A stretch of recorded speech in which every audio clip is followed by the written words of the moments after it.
Today we're going to do a little bit of descriptive writing. This comes from an activity that goes along with Because of Winn, Dixie, chapters 1 and 5. So by now you should have read through chapters 8 at home and should have been working on your choice board. So let's apply some things that you may have learned while you were reading. Opal describes the Open Arms Baptist Church of Naomi, Florida in great detail. She notes that it used to be a Picket Quick store and that the store's name is still spelled out in red tiles at the front of the building.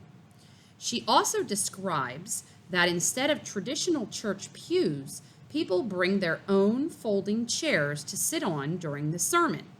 These descriptions of place are called setting. Setting is an important component of both life and literature. It refers to place as well as to time and season. So we're going to practice recording the elements of our own current setting by describing our classroom in a paragraph, and we're going to be as detailed as possible. Now, just as you were doing with your homework, we need to have at least 5 sentences, and we want to use proper punctuation, okay, and some figurative language. Now, you do not have to copy at least 5 sentences that I just wrote right there. I'm simply telling you that as I'm modeling this for you and as you're copying this down that we're going to be writing, you need to make sure that you can see that the proper punctuation was used and some figurative language, because descriptions do make it a lot more exciting if you have those good figurative language in there. Okay, so let's think about when we open our door to our classroom. Well, let's think for where is the classroom located?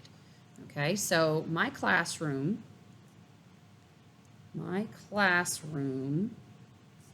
is located on the 2nd floor of Mount, capital M for Mount, capital P for Pleasant, capital E for Elementary, and capital S for School.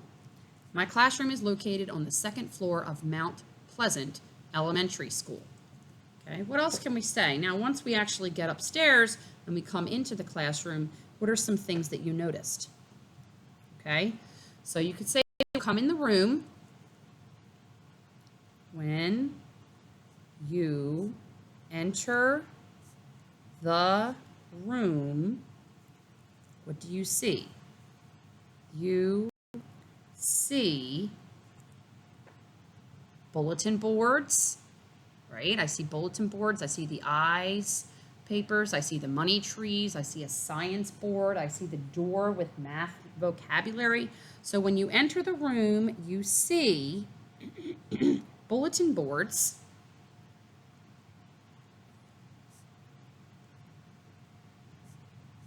with science and math content, as well as our student work. Okay, so we now have 1 complete sentence, 2 complete sentences. So we need at least 5. Okay, so after you see the bulletin boards with science and math content as well as our student work, what do you see next after that?